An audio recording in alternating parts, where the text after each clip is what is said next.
주말 사이 벌어진 무력 침공은 국제법 위반 논란을 촉발시켰습니다.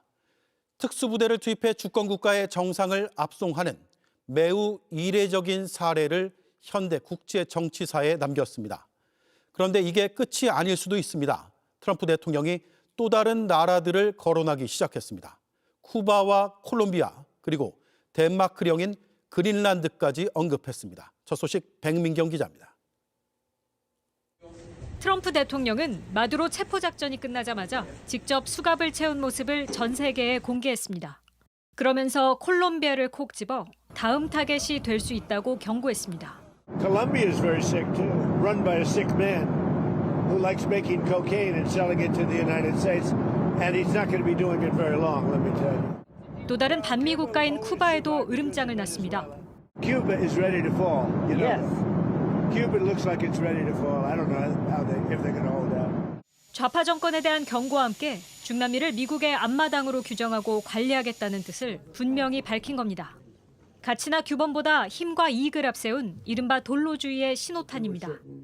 트럼프의 마가 진영은 미국의 이익이 되면 전통적 우방도 힘으로 압박할 수 있다는 뜻까지 내비치고 있습니다. 트럼프가 그린란드 합병 가능성을 거론한 데 이어 최측근인 스티븐 밀러 백악관 부비서실장의 아내는 성조기로 칠해진 그린란드 지도를 공개하며 고시라는 문구를 적었습니다. 이런 트럼프의 돌로주의는 새로운 패권 경쟁으로 이어질 수 있다는 우려가 나옵니다. 중국의 수건인 대만 무력 통일과 러시아의 우크라이나 침공에 면죄부를 줄 수 있다는 분석입니다. 국제사회도 미국의 움직임에 동요하고 있습니다. 유엔은 현지 시간 5일 긴급 안보리 회의를 열고 베네수엘라 사태와 관련한 미국의 국제법 위반 여부를 논의할 예정입니다. JTBC 백민경입니다. 네, 조금 전부터 이재명 대통령이 시진핑 중국 국가주석과 정상회담을 하고 있습니다. 마두로 대통령이 체포된 지 50여 시간 만입니다. 중국은 베네수엘라의 최대 원유 수출국이고 관계가 깊습니다. 회담에서 베네수엘라 문제가 언급될 가능성이 있습니다. 베이징에서 최규진 기자입니다. 마두로 대통령 체포 직후 미국이 국제법을 심하게 위반했다며 비난 성명을 냈던 중국. 국제법 언급 없이 사태가 조속히 안정되기를 희망한다고 한 우리 정부와는 차이가 있었습니다. 중국은 베네수엘라 원유 최대 수입국으로 정치, 경제적으로 깊은 관계를 맺고 있는 만큼 이번 베네수엘라 사태가 미중 갈등 대리전이라는 평가도 나옵니다. 이런 상황에서 이재명 대통령은 시진핑 주석과 정상회담에 들어갔습니다. 마두로 체포 50여 시간 만입니다. 경제협력, 한반도 평화 문제 등 당초 논의하기로 했던 의제 외에 베네수엘라 사태도 회담 테이블에 오를 가능성을 완전히 배제할 수는 없습니다. 특히 베네수엘라 공습으로 미국이 대만 유사시 개입할 여지가 커졌다는 분석도 나오는 만큼 이에 대한 우리 정부의 입장을 물을 수도 있습니다. 저 역시도 하나의 중국을 존중하고 또 이 동북아시아 또 대만 양안 문제를 포함한 주변 문제에서 평화와 안정이 매우 중요하다는 점은 명확하게 말씀드릴 수 있습니다. 정상회담에선 핵심 광물과 디지털 경제 등 10여 건의 양해각서가 체결될 예정입니다. 이 대통령은 시 주석에게 중국 전설 속 동물인 기린 그림과 골룡포 등을 선물로 준비한 것으로 전해졌습니다. 앞서 열린 한중 비즈니스 포럼엔 최태원 대한상의 회장 등 경제계 인사 400여 명이 참석했습니다. 더욱 주목할 점은 외교적 긴장과 갈등이 있었던 시기에도 벽난도를 통한 교역과 교류는 중단되지 않았다는 사실입니다. 오늘날 우리가 다시 주목해야 할 지점도 바로 이 벽난도 정신이라 하겠습니다. SM엔터테인먼트 대표 등도 모습을 보여 한한령 해제 기대감을 키웠습니다. 두 달여 만에 마주한 두 정상이 복잡한 외교 상황 속에서 한중 관계 복원에 실질적인 성과를 낼 수 있을지 주목됩니다. 베이징에서 JTBC 최규진입니다. 정확히 1년 전 한남동 관저에선 유혈 사태가 일어날 수도 있다는 위기감이 컸습니다.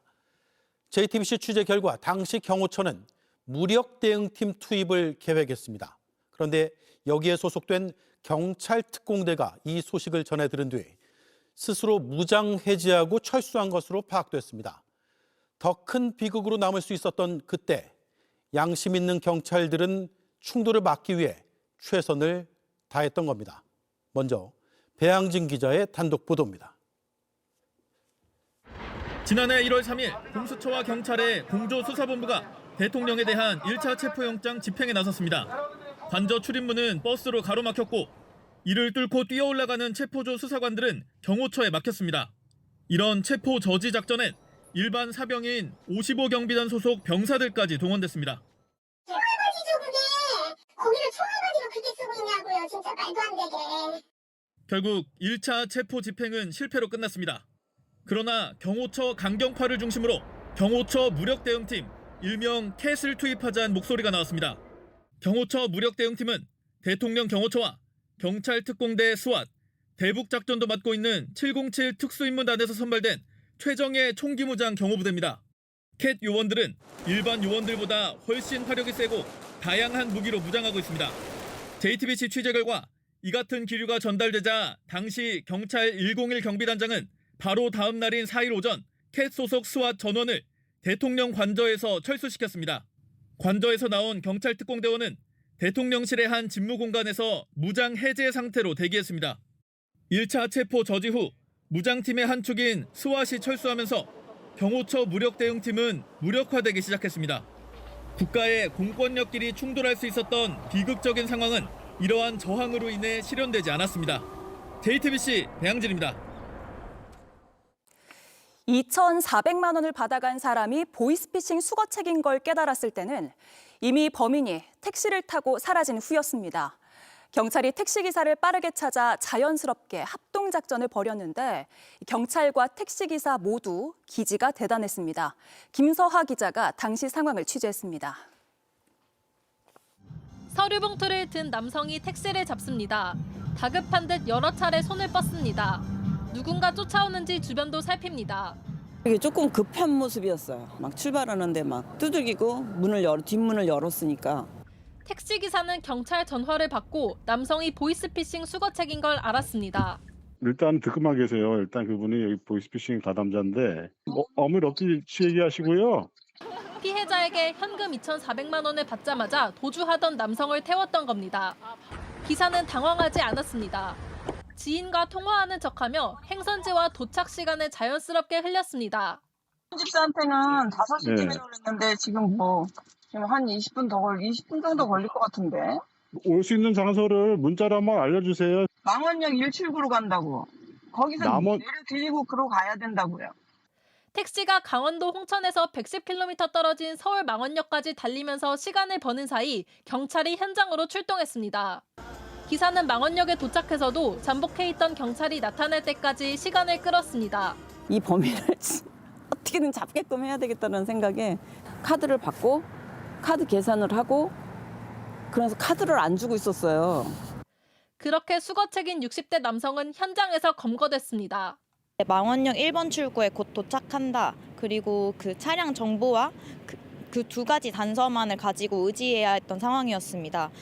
경찰은 피해자에게 현금 2,400만 원을 돌려주고 보이스피싱 조직의 윗선을 추적하고 있습니다. JTBC 김서아입니다. 쿠팡이 입점업체들에게 사실상 고리대금업을 했다는 논란이 번지고 있습니다. 돈을 빌려주는 대출 상품인데 연 최대 금리가 19%에 가깝습니다. 고리대금업자와 다를 게 뭐냐는 지탄을 받고 있습니다. 금융감독원장은 폭리, 갑질이란 표현을 쓰며 강도 높은 조사를 예고했습니다. 박준우 기자입니다. 쿠팡 파이낸셜이 입점업체에 돈을 빌려주는 판매자 성장대출이란 상품 설명서입니다. 판매자가 쿠팡에서 돈을 빌리면 나중에 쿠팡이 원리금을 떼고 매출 정산금을 주는 방식입니다. 판매자별로 매출 규모에 따라 대출 한도가 달라지는데 논란이 된 건 금리입니다. 저희 매출을 기준으로 해가지고 한도가 설정이 돼요. 10몇 프로였어요. 12%인가? 금리는 최대 연 18.9%에 달합니다. 대부업체 법정 최고금리가 20%인 점을 감안하면 별 차이가 없습니다. 지난해 10월 기준 평균 금리도 연 14%로 웬만한 대부업체와 비슷합니다. 판매자들은 쿠팡의 정산이 늦다 보니 울며 겨자 먹기로 대출 상품을 이용할 수밖에 없는 구조라고 지적합니다. 보통 판매 한 달 뒤 70%, 두 달 뒤 나머지 30%를 정산해 주는데 그 사이 판매자는 자금 부족에 시달리기 때문입니다. 판매자들의 약점을 노리는 게 아닌가. 어쨌든 판매 대금이 빨리빨리 안 들어오니까 저희는 돈이 안 들고, 그러다 보면 그 제조사에다가 저희도 이제 물품 구매 비용을 지불을 해야 되는데 빨리 지불할 수가 없잖아요. 금융당국은 쿠팡이 대형 유통 플랫폼이란 우월적 지위를 바탕으로 폭리를 취하고 있다고 지적했습니다. 상품 금리가 이자 제한법상 상한인 연 20% 범위 내에 있는 건 맞지만 문제 소지가 있다는 겁니다. 이찬진 금감원장은 납득이 안 가는 이자율 산정 기준을 매우 자의적으로 적용했다며 갑질과 비슷한 상황이 아닌가 하는 판단을 하고 있다고 말했습니다. 금감원은 쿠팡에 대해 현장 점검을 진행 중인데 이를 바탕으로 본격 검사로 전환할 수 있다는 입장입니다. JTBC 박준호입니다. JTBC 뉴스를 시청해 주셔서 고맙습니다. 저희는 저녁 6시 30분 뉴스룸에서 뵙겠습니다.